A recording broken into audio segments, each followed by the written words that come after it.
আসসালামু আলাইকুম। সবাই কেমন আছেন? আশা করি ভালো আছেন। আমার ভিডিওটা যে যেখান থেকে দেখছেন অবশ্যই চ্যানেলটা সাবস্ক্রাইব করে আমার পাশে থাকবেন।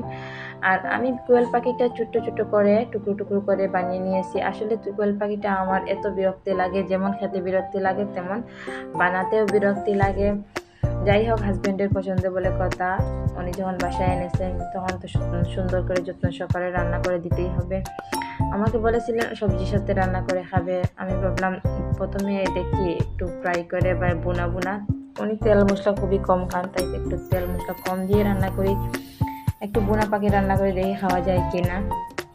তার জন্য আমি প্রথমে আদা রসুন বাটা নিলাম, পেঁয়াজ বাটা নিলাম, লবণ হলুদ দিয়ে একটু ভালো করে ভেজে নিলাম। এই তো আমি পরিমাণ মতো হলুদ দিয়ে দিছি।